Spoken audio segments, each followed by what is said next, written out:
Chapter 1. Fabián and I had been living together for 2 years. That day, I was worried about being price gouged by algorithm-based shopping platforms, so I planned to use his phone to compare prices on a certain website. But just as I reached for it, he snatched his phone away in a flash. Even with the distance between us, I could feel his panic. I pretended not to notice anything unusual and reached for the remote next to his phone instead. Instinctively, he stood up from the couch. I froze, and so did he, staring at my hand holding the remote. When he noticed me looking at him, he reached over to rub my head, his tone unnaturally stiff. "Babe, you've worked so hard lately. Once I get through this busy period, let's go get our marriage license. We've been together for 5 years." I'd brought up the topic of registering our marriage at least 10 times recently. Every time, he brushed it off, saying he was too busy with switching jobs. Eventually, he started coming home less and less. I could count his visits on one hand. I once told him how I felt about it, and all he did was hold me and try to soothe me. "Babe, I'm working hard for our future. Just give me a little more time, okay?" Now, he even brought that line back just to shut me up. Clearly, he was feeling guilty to the core. After dinner, he took his phone into the bathroom. I lay on the bed, replaying our journey from the moment we met to where we were now. He's 3 years younger than me. We met at my graduation party. Both of us were hosts that night. Later, he'd follow me around every day, calling me big sis like a puppy. Everything between us happened naturally. The bed sank slightly beside me, and an arm wrapped around my waist. Fabián had just showered and carried that fresh, clean scent. He said, "Tomorrow's your birthday. I was picking out a gift just now. I wanted to surprise you. That's why I didn't want you to see my phone." So, his bathroom break was actually a brainstorming session for excuses, but this one felt far too forced. I played along and asked, "Will you be with me tomorrow?" He pulled me into his arms. "I've already asked the company for the day off." I didn't say anything. A while later, his phone lit up again. He glanced at it and then put it back like nothing had happened. I had a lot on my mind and didn't fall asleep until dawn. Strangely, Fabián, who usually loved to sleep in, was already up by 7. "Babe, sleep in a bit. I'm heading out to get something." He got dressed quickly, like he was in a hurry. I asked, "Where are you going?" He said, "Zach's girlfriend is moving and needed some stuff. I'm just dropping things off." I knew Zach. We had dinner together a few times because of Fabián, and I got along well with his girlfriend, Lisa. After he left, I called Lisa. It took her a while to pick up, and her voice was hoarse, clearly woken from sleep. In the 5th year of our relationship, Fabián cheated on me. There was no need for further proof. Chapter 2. It wasn't until a little after 11 in the morning that Fabián finally called me. "Sorry, babe. I probably won't make it back during the day. There are still some things that need to be moved. But I promise I'll come home tonight to have dinner with you, okay?" I knew I didn't really have a choice. I slept most of the day. When I opened my eyes, the sky outside was painted with vibrant sunset colors. A wave of loneliness washed over me as I sat on the bed, wrapped in the blanket, staring into nothing. That's when Fabián came home, holding a small bag in his hand. "Happy birthday, babe. Sorry I'm so late today." As he approached, I caught a faint, unfamiliar scent on him, someone else's perfume. Perhaps. He handed me the bag. "I know you love perfume. I picked this out for your birthday. Hope you like it." I looked into the flimsy little bag. Inside was a single bottle of perfume, men's cologne, and used. I didn't expose his lie. After all, 5 years together leaves you clinging to whatever hope is left. Until I had undeniable proof, I forced myself to act normal. I hugged him and smiled. "Thank you. I love it." We went out for dinner, and he was attentive the whole way. I closed my eyes in front of the cake and made a wish. I wished everything was just a misunderstanding. I wished we could last forever. Suddenly, I heard a soft chuckle across from me. I thought I imagined it, so I cracked an eye open and saw him smiling down at his phone like a teenager in love. I hadn't seen that kind of genuine, carefree smile on his face in a long time. It stunned me. He happened to glance up and caught me looking. The smile froze on his lips. I asked, "What are you looking at?" His expression was awkward. "Just a funny meme." I leaned closer. "Let me see." He quickly swiped his phone, and by the time I caught a glimpse, all that was on the screen was a random news article. He looked guilty and mumbled. My finger slipped. It refreshed. I lost the meme. My heart sank. So while I stood before a birthday cake making a wish for us to be together forever, what was he really thinking? When we left the restaurant, I didn't look too happy. Fabián noticed and, trying to cheer me up, held my hand and pouted a little. Wasn't this place to your taste? How about we go get your favorite grilled fish instead? He acted like nothing had happened, but I couldn't get his earlier smile out of my head. I needed to know, what exactly was he smiling at? He was physically beside me, but where was his heart? I wanted to rip off that fake mask of his, but I didn't dare. Not yet. I still wanted to hold on to this relationship, even though it was already falling apart at the seams. He took me to eat my favorite grilled fish, but for some reason, that rich aroma I usually loved just made me nauseous tonight. I ran to the bathroom and threw up like my insides were turning inside out. Maybe I looked awful at dinner, because not long after, I heard Fabián's voice outside, anxious, almost panicked. Babe, are you okay? I was so drained from vomiting I ended up sitting limp on the floor. Fabián waited outside with no answer and eventually burst in. He carried me all the way to the hospital. After a whirlwind of tests, the doctor finally said, "There's nothing wrong, you're just pregnant." I snapped out of my daze instantly and instinctively turned to look at Fabián, only to see him frozen in place. Too stunned to even meet my eyes. Chapter 3. Fabián's family found out I was pregnant, and his parents invited me over to their place. Fabián had never said it outright, but I knew they didn't approve of me because of my age. Still, even if they didn't accept me, they sure had no problem accepting the financial support I'd given Fabián over the years. Like it was only natural. As if Fabián were my child. I bought a bunch of gifts and went to their home with Fabián. We'd been together for 5 years. This was only the second time I'd ever set foot in his house. His mother was just as sharp-tongued as I remembered. When she saw me, she gave me a lukewarm greeting. "Eva, you're here? Sit down. Your uncle and I already had lunch. We didn't know you two were coming, so there's nothing prepared for you. I'll go heat up some leftovers." I smiled politely. "It's okay, Auntie, I'm not hungry." She ignored me. I was about to greet his father when I heard her barking out orders like a general. "Old Han, come help me for a bit. Fabián, go tidy up your room. Why are you just standing there?" And just like that, I was left alone in the living room. It felt awkward to sit, and it felt awkward to stand, so I figured I'd help out in the kitchen. But before I even reached the door, I overheard her whispering to her husband, "Girls these days have no self-respect. Living with a man before marriage, no wonder people look down on her." Shame washed over me. My face flushed hot. But I had to admit, she wasn't wrong. At least in my case. I really had sold myself short. I pretended not to hear and went back to the living room like nothing happened. Soon after, she brought out a tray of leftovers and slammed the plates onto the table with loud clattering. "Come eat." She said it like she was calling a dog. "No need. Auntie, I'm really not hungry." She didn't insist. Instead, she cut straight to the point. "Fabián told me you're pregnant? Are you two thinking about getting married now?"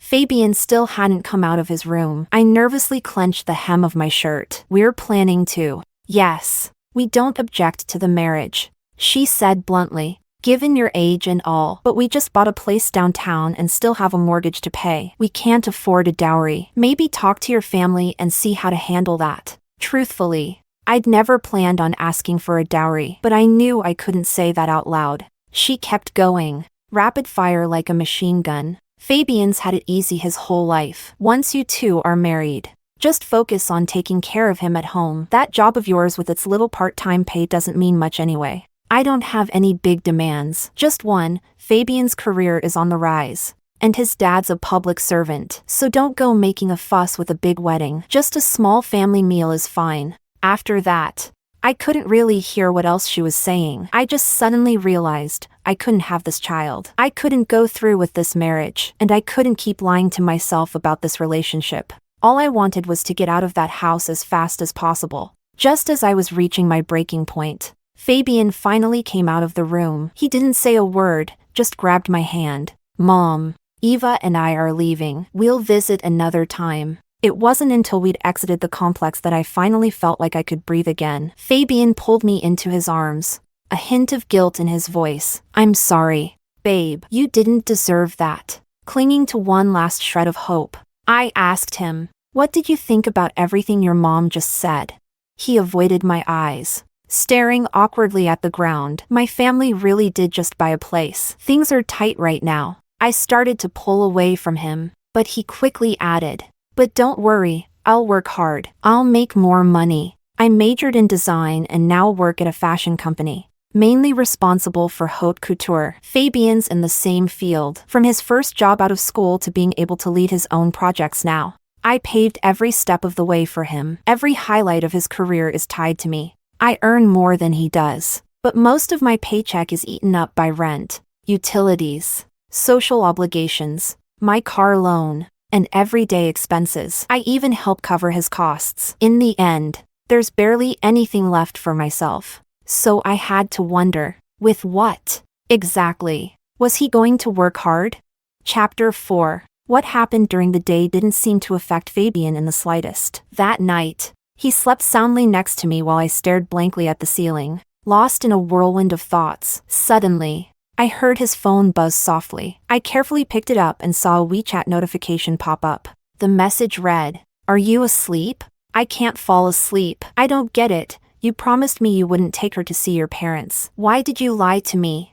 A crying emoji followed. The phone looked exactly like the one he usually used, but the WeChat avatar was different. I checked my own phone to confirm. It was clear Fabián had mixed up his two phones. There were only a handful of contacts on this alternate WeChat. I opened each conversation one by one and confirmed their identities. The one with the matching couple profile pic? That was the girl he was cheating with. The rest were her friends, like ripping off a bandage. I clicked into her Moments feed. Her profile banner was a photo of them together. Every post was a public display of their relationship, filled with affection and sweetness. The most recent one read, Day 721 of being in love. The irony? I knew this girl. Her name was Alicia. She was Fabián's classmate. She'd been chasing after him since freshman year. Back then, whenever I brought her up, Fabián's face would twist in annoyance. Babe, can you not mention her? She makes me nauseous. But in this WeChat,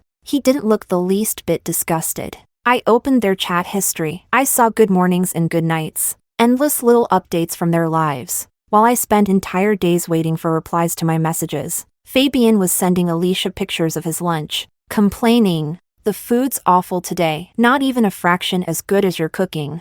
I saw messages where Alicia brought him home-cooked meals at work. He'd gush afterward, "Wifey, you're amazing. My coworkers are obsessed with your cooking. They're begging for more of your braised meatballs." Fabián never once called me wifey. He used to call me sis. Later, it turned into babe, but never that. I saw pictures he took of Alicia passed out asleep at his office, clearly exhausted from keeping him company late into the night. I imagined his thoughts while taking that picture. Under the soft light, Alicia's face looked serene. He must have felt just as peaceful inside. The love between them wasn't just strong, it crashed right through the screen and hit me like a wave. I kept scrolling. Alicia had whined in a message, "Your bed is so hard." It made me sore. And those curtains? Ugh. So tacky. Can you please change them before next time? The date on that message? It was the month I'd been away on a work trip. That month, in the apartment I had personally decorated.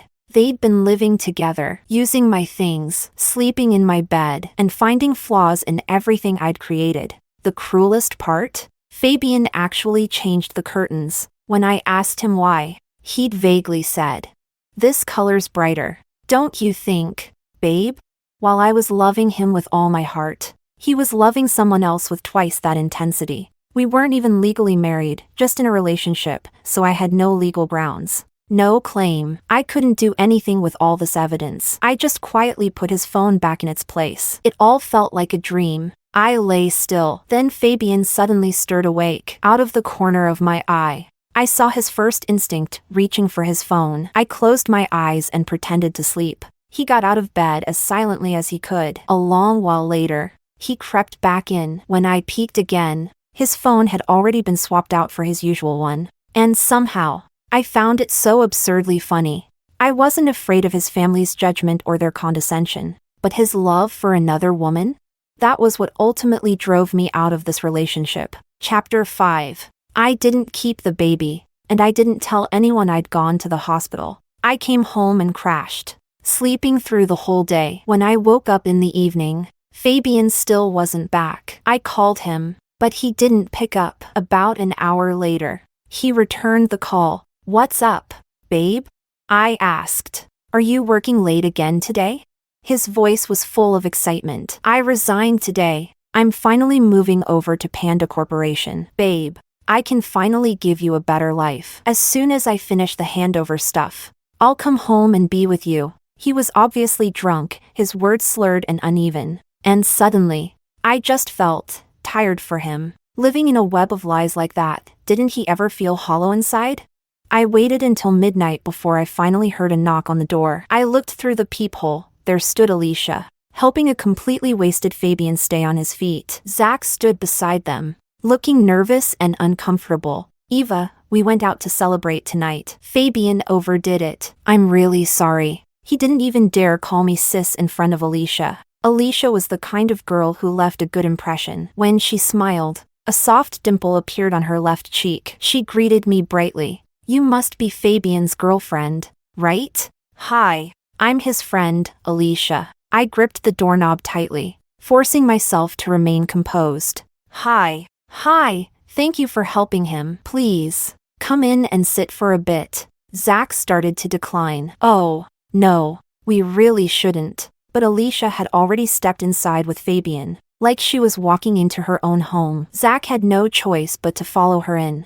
"I'll boil some water. Make yourselves comfortable." Zach looked visibly uneasy. "Fabián threw up earlier. I'll take him to change his clothes." Alicia, however, followed me straight into the kitchen. She leaned against the doorframe and started chatting. "Big sis, we actually went to the same university. I'm not sure if you remember me. I was 3 years below you." I looked at her calmly. "Can't say I do." A faint smirk tugged at her lips. "That's surprising. Fabián and I were pretty close back then. We were always together at school." I paused for a moment, then replied, "Still doesn't ring a bell. But since we're talking, there's something I've been meaning to confirm with someone." There was a time Fabián kept complaining he was being stalked and harassed. I never believed him. Just a couple days ago, he brought it up again. "So tell me, was it true? Was there really someone so shameless that they were chasing after a guy like that?" I thought he was just lying to me. Alicia went silent.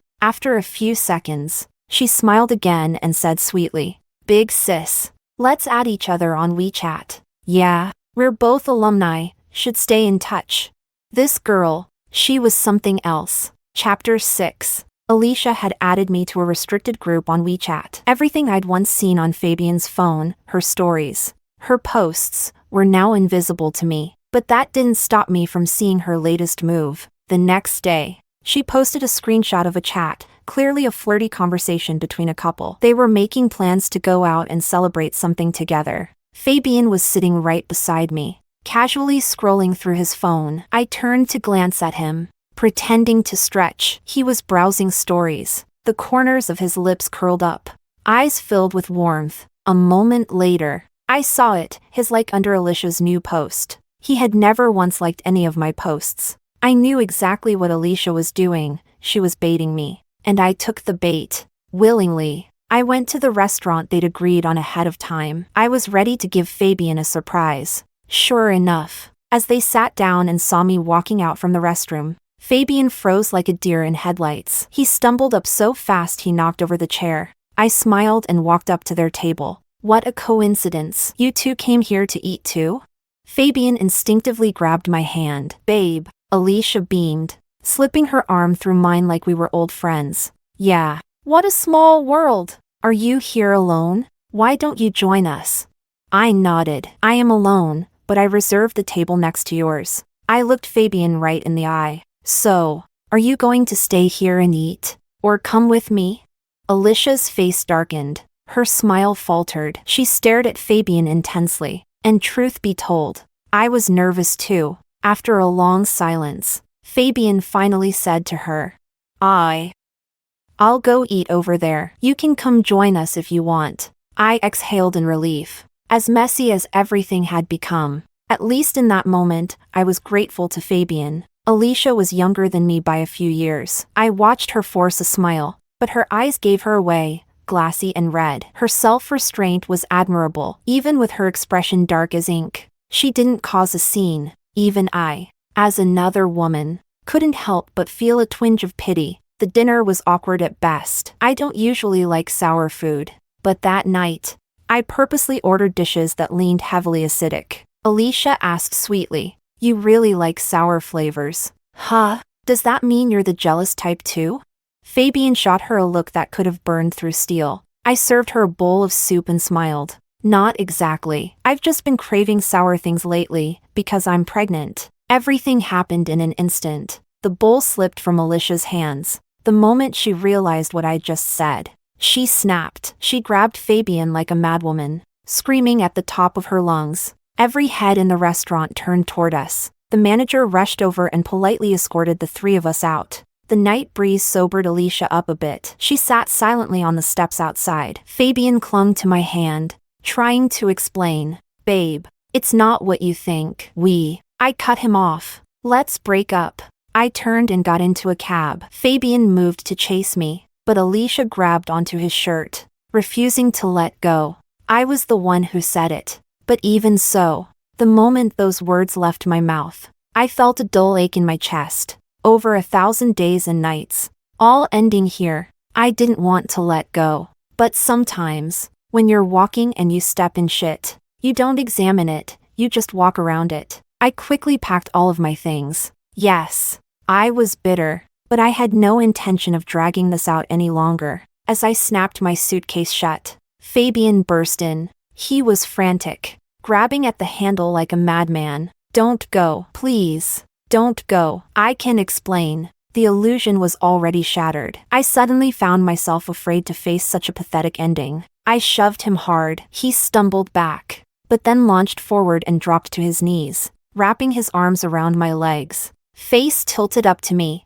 "I was wrong. Don't leave me, please. I'm begging you. Let's get married right now, okay? I love you. I really love you. I messed up. Please. Forgive me, Fabián." I looked down at him calmly. "I'm tired. You and Alicia, you're a good match, and I deserve better." Fabián snapped. He grabbed me and forced me onto the bed, holding me down, refusing to let me go. After struggling for what felt like forever, my strength gave out. I lay in his arms, defeated, and then I laughed. "Fabián, you know what?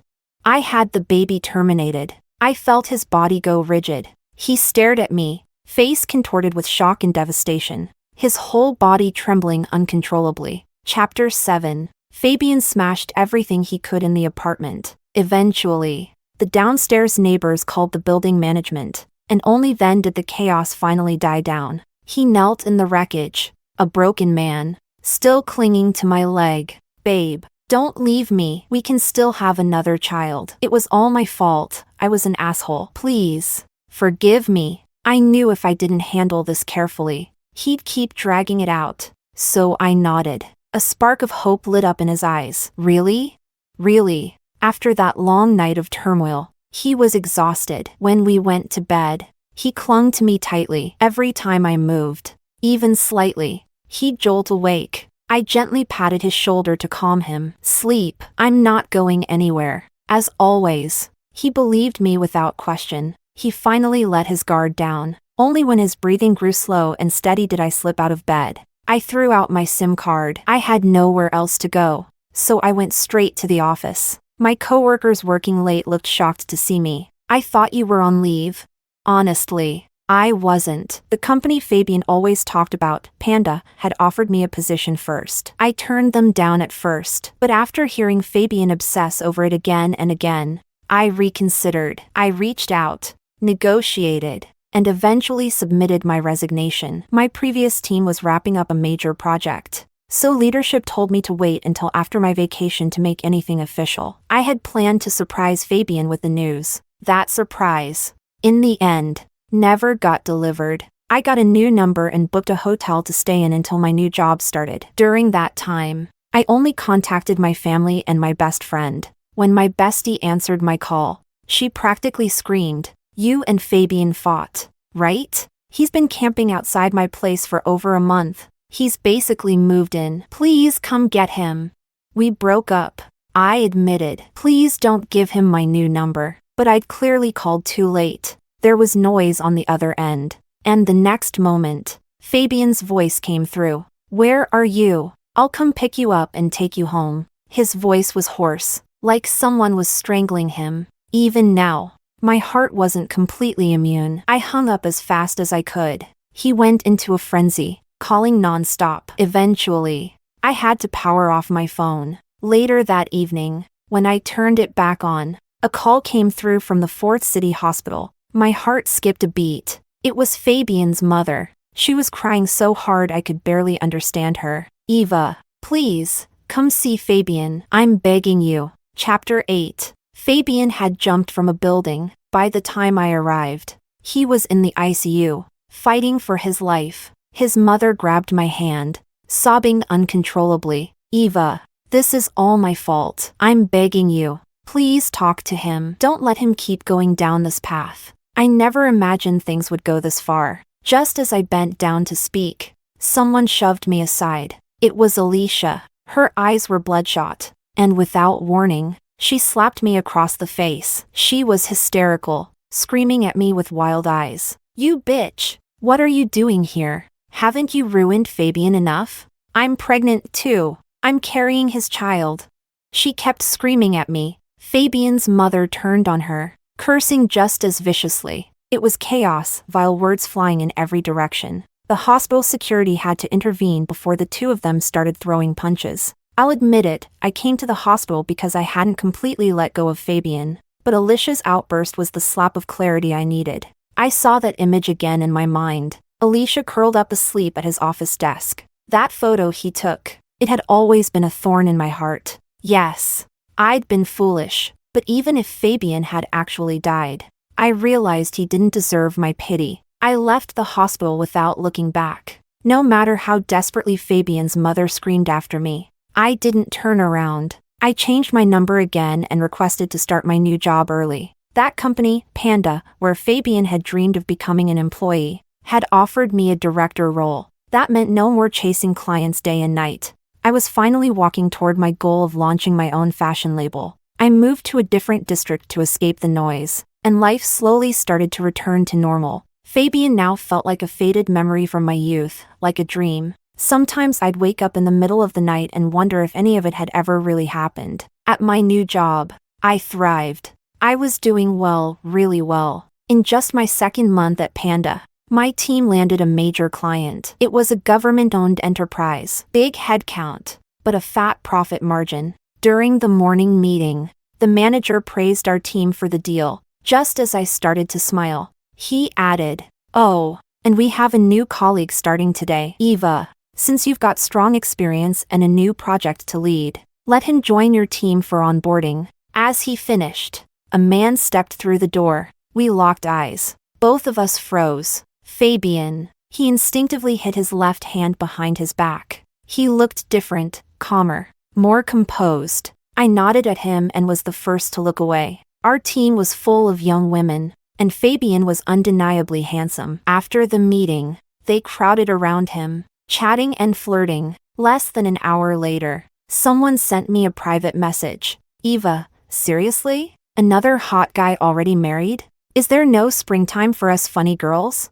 I'd already guessed. The moment he'd hidden his left hand, I knew. But the funny thing was, it had only been 2 months, and I already felt nothing. Fabián had joined at the perfect time. We'd just landed a major account, and overtime was the new normal. I figured, if he really did marry Alicia, she wouldn't be able to stay silent for long. Sure enough, on the 7th day of non-stop overtime, Alicia showed up at the office with a lunchbox. I sat at my desk, watching her smile sweetly and chat with my team. But when she turned and caught me smiling right back at her, the lunchbox slipped from her hands and crashed to the floor. Chapter 9. Just as I was about to get off work, I got a call from Lisa. I've always been a little socially anxious. Ever since stepping into the working world, I barely made any new friends. Lisa was the rare exception. The moment I answered, she started yelling, "Director Eva, got that promotion and totally forgot your poor little sidekick. Huh? It's been forever and you haven't called me once." She was the only person who could still make me laugh out loud. "All right. Spill it. What are you craving this time? Once this rush is over, I'll treat you properly and apologize on my knees. I heard from Fabián that you're buried in work and might not finish anytime soon. So, to avoid dragging you down, me and Leosi came over to find you. Let's grab dinner tonight." Yeah. After work, I rushed out to meet them only to realize I'd left my phone behind. I had no choice but to go back up for it. As I turned the corner, I saw someone quickly duck into the printing shop next to the office. She moved fast, but not fast enough. I recognized her. Alicia. I frowned. Fabián had already gone home. What was she sneaking around for? The restaurant wasn't far, so I chose to walk. Sure enough, she followed from a distance, thinking she was being clever. When I arrived, Fabián was already there, and now I understood Alicia's motive. Fabián had been lounging back in his chair chatting with Zach, completely relaxed, until he saw me. His whole body went stiff. Zach looked equally uneasy since Alicia's last visit to my place. He'd been avoiding me too. The atmosphere was awkward. Lisa, as usual, was the only clueless one, grinning like an idiot. Since I was already there, I smiled like nothing was wrong and walked over. The whole dinner was painfully uncomfortable. A few times, Fabián tried to serve me food, but whenever our eyes met, he quickly pulled his hand back. "I feel like something's off tonight," Lisa commented. "By the way, when are you two getting married? I've already picked out my bridesmaid dress." She was clearly still in the dark. Zach must not have told her anything. The already cold atmosphere dropped below freezing. I looked around. Alicia wasn't in sight. I figured I'd give them some time to explain things to Lisa. "I'm gonna use the restroom," I said, getting up. As soon as I stepped in, I heard the door creak again behind me. I turned and saw Alicia, her bloodshot eyes wide open. She looked awful, sick, or recovering from something serious. Her lips were pale, her whole body radiated instability. She stared at me like she wanted to tear me apart with her bare hands. But she held it in. After a long pause, she spoke, voice shaking with fury she was trying hard to suppress. "Can you stay away from Fabián? We're married now." I didn't want to engage, so I didn't respond. She got more agitated. "Do you really think Fabián loves you? Wake up. If he really did, why would he be with me now? Why am I the one who's pregnant?" I gave her a strange look. "If you're so sure he loves you, why are you here talking to me? Shouldn't you be enjoying your happily ever after?"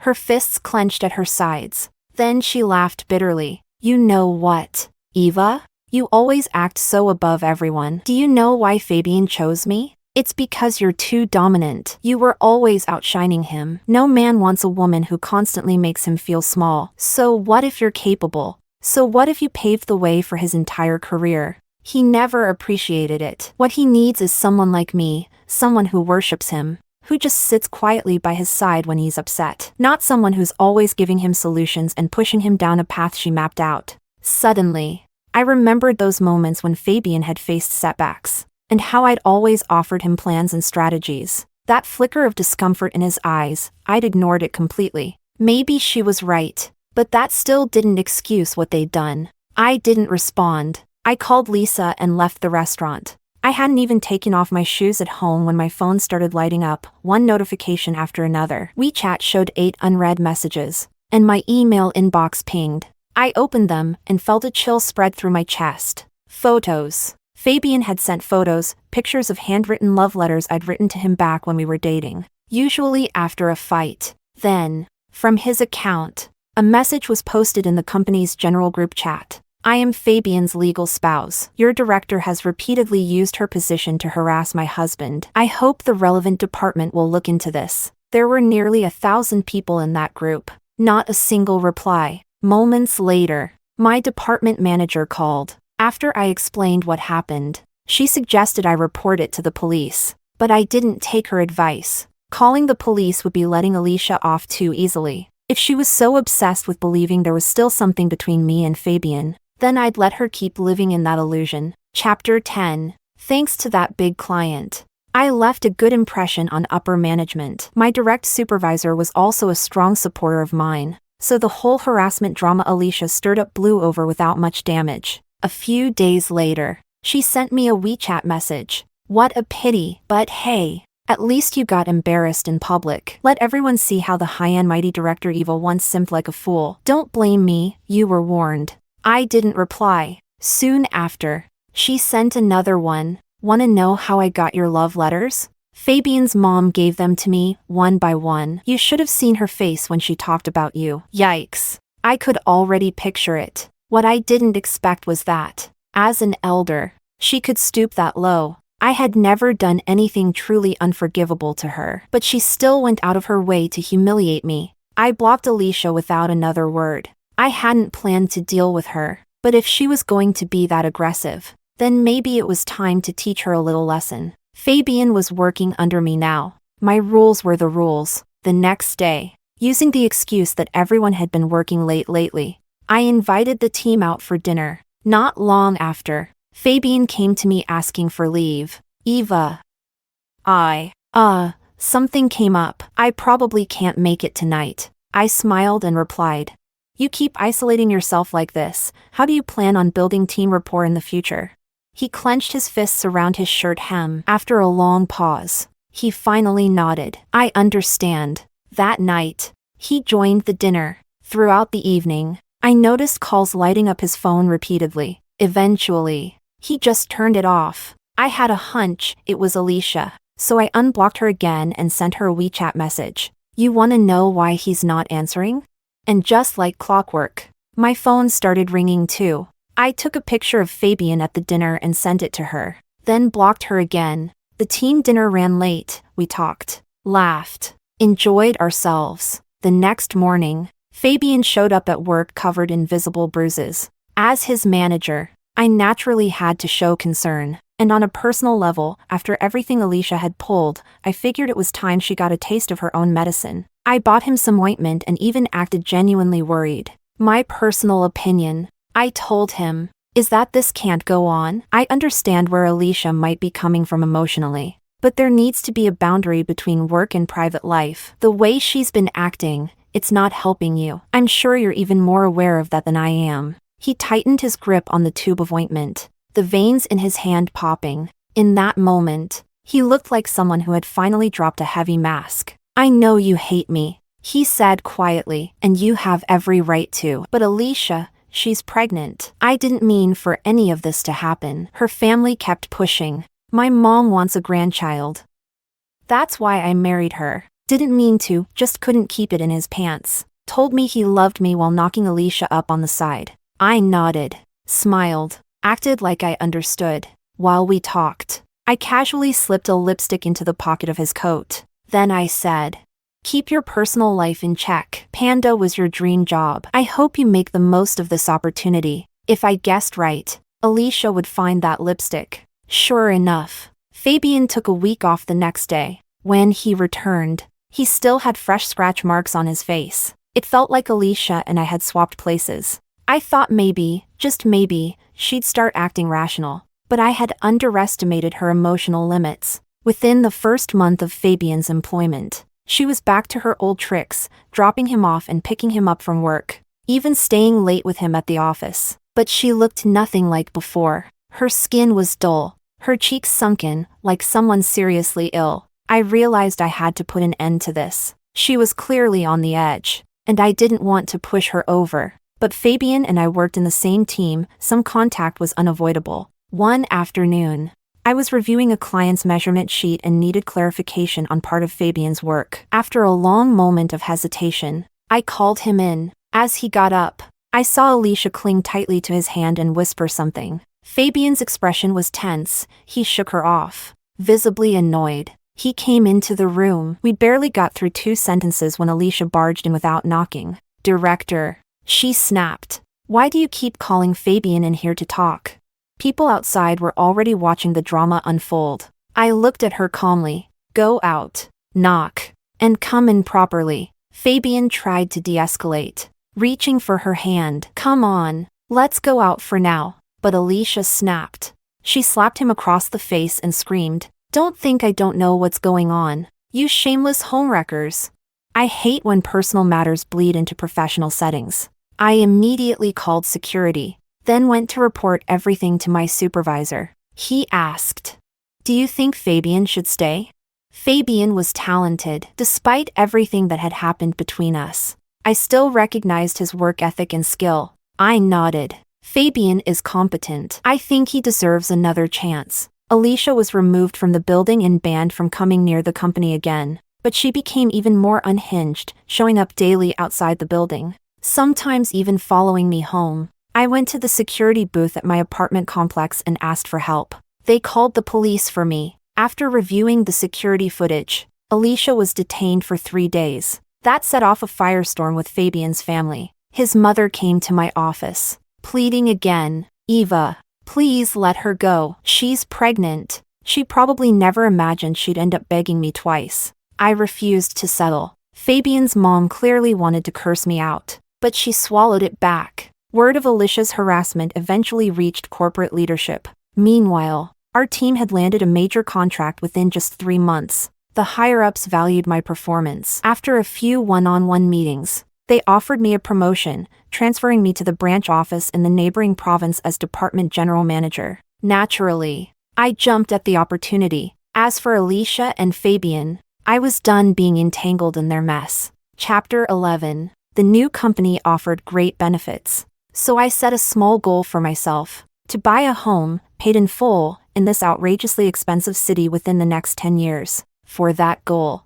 I worked like mad. So many times, I overheard whispers, "She's probably the boss's wife. Why else would she work this hard?"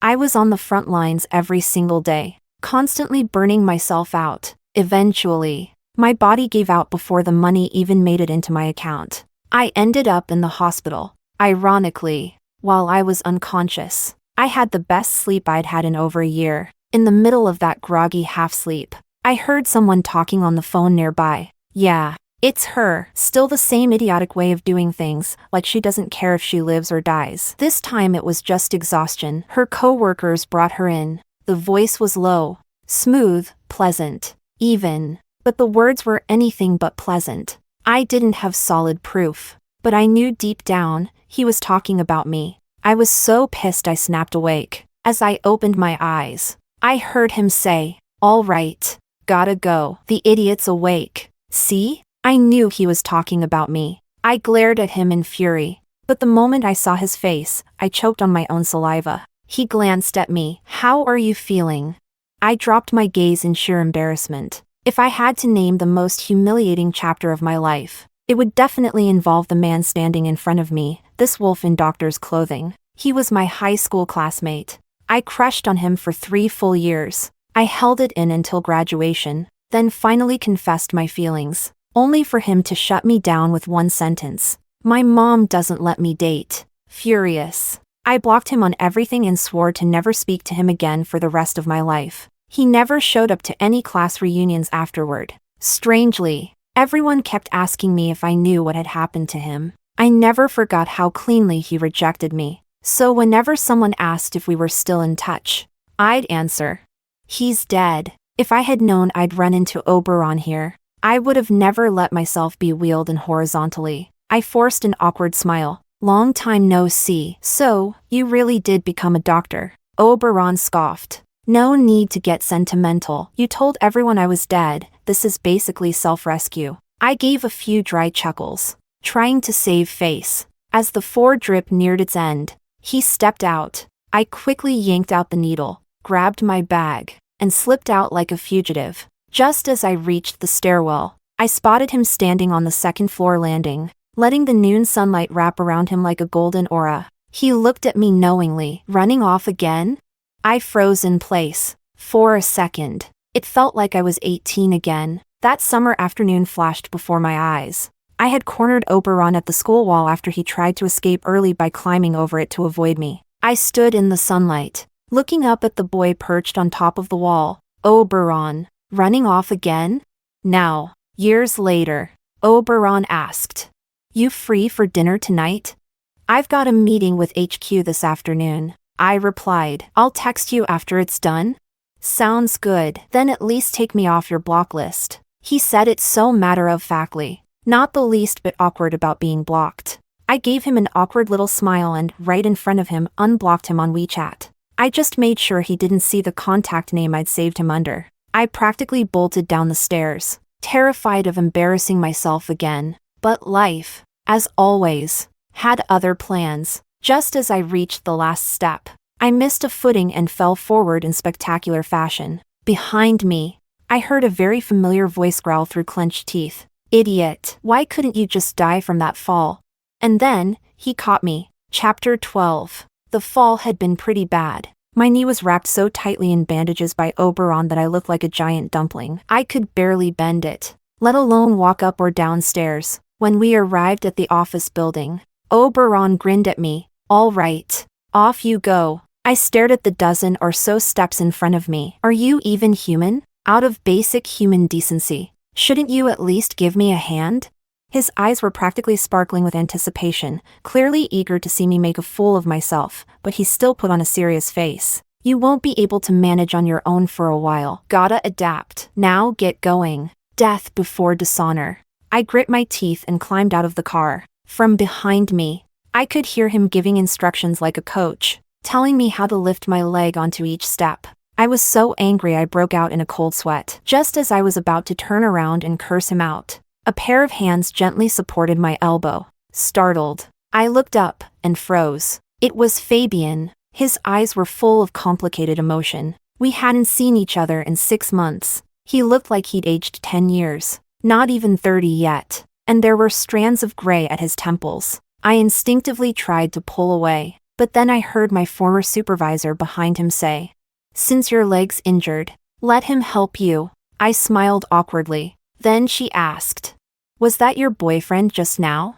The hand holding me suddenly tightened. I instinctively turned to look for Oberon, only to catch the taillights of his car as he sped away. During the meeting, my old boss caught me up on things. Apparently, in the past 6 months, Fabián had earned 2 promotions thanks to his performance. He was now a deputy manager. That's why he was at the senior level meeting today. The meeting itself had nothing to do with me, and I quickly zoned out. During the break, I stepped out into the hallway for some air. That's when I heard a voice coming from the emergency stairwell, hoarse and tired. "I told you I'm here for a meeting with my boss. There's no other woman. What more do you want from me? I'm exhausted. Can you please stop?" It was Fabián. His voice was so strained, he could barely get the words out. Alicia was yelling in response. I couldn't hear what she said, but I caught the end. "Let's just get divorced. I really can't do this anymore." When I returned to the meeting room, Fabián's face showed no trace of what had just happened. After the meeting adjourned, I lingered until most people had left. Stepping outside, I found Fabián still waiting for me at the door. "Director said your leg's not doing well. She asked me to take you home." Before I could even refuse, someone else pulled me aside. Oberon had come to pick me up for dinner. He looked straight at Fabián and said, "No need, I'll take her." Fabián's expression immediately darkened. He turned to me, and, "Who's this?" Oberon looked down at me, eyes sharp like frozen beams of light. I smiled. "My boyfriend." The color drained from Fabián's face. He forced a smile, nodded, and walked away silently. His eyeballs almost fell out of his head. Oberon muttered, adjusting my gaze, "So this is the guy who cheated on you?" I looked up sharply. "How do you know about that?"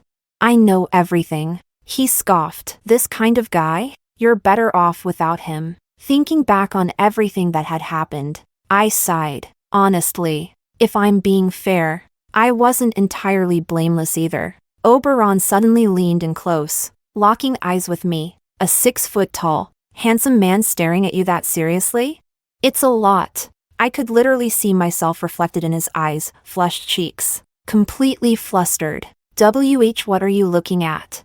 You're nearly 30 and still so soft-headed? He snapped. Someone just acts a little pitiful and you start blaming yourself again? What are you, a Buddhist prayer bead in human form?